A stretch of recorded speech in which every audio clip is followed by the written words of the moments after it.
Welcome back to my review of The Making of a Hunter. Today we're going to look at chapter 12, The Forces Family. This chapter really strikes a deep chord. It's a powerful reminder that the military or blue light career isn't just about the individual in uniform. It's about the entire family standing behind them. And more often than not, they go unseen, unrecognised and underappreciated. John highlights this beautifully when he says the military could not function without the sacrifice, patience and the resilience of spouses, partners, children, parents and siblings. And it's true. I know this personally. Throughout my service, my family's unwavering support was beyond words.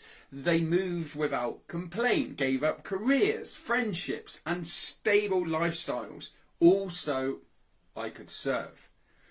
They gave up choice, and when I transitioned, that same support kept me focused on what I could control. Without them, the outcome could have been very different. When you're in service, it's easy to become tunneled vision. The mission comes first. I miss birthdays, Christmases and milestones.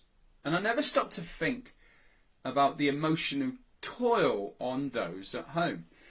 As John says in this chapter, we often don't ever see the emotional load our families are carrying for us.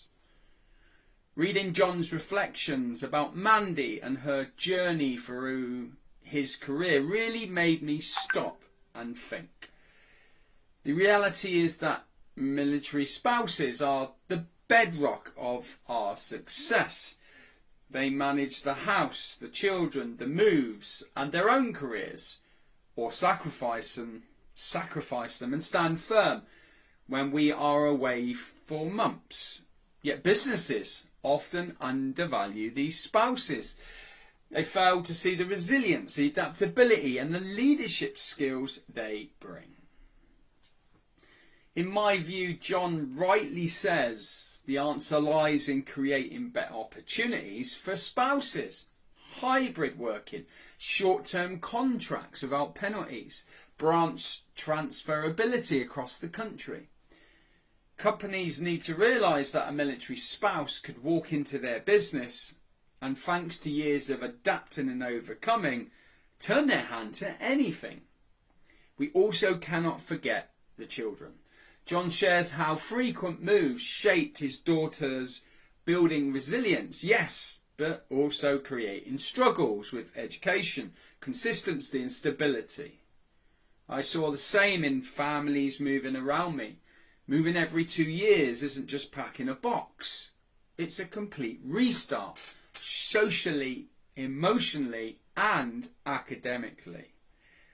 The family absorbs the impact of service just as much as the service person does. And when we transition out, they transition too.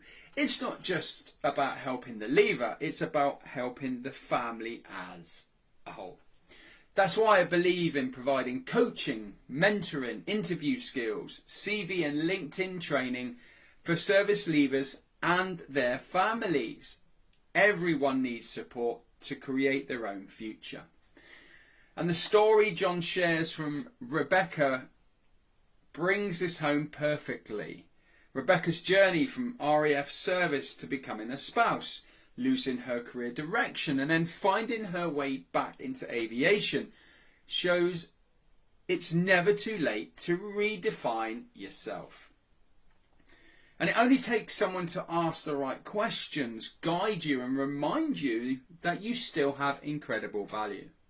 If you're a spouse who feels lost, reach out right now. Speak to a friend.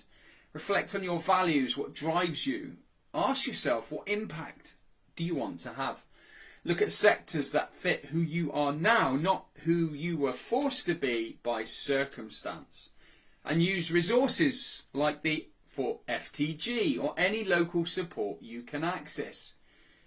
But the first step must always be to reach out. For the Forces family, it's not a footnote in our service stories. They are the strength, the silent strength that holds everything together. And it's time we recognise that entirely, not just in words, but in action. That's my review of chapter 12. Stay tuned and I'll review chapter 13 very shortly. Thank you. Goodbye.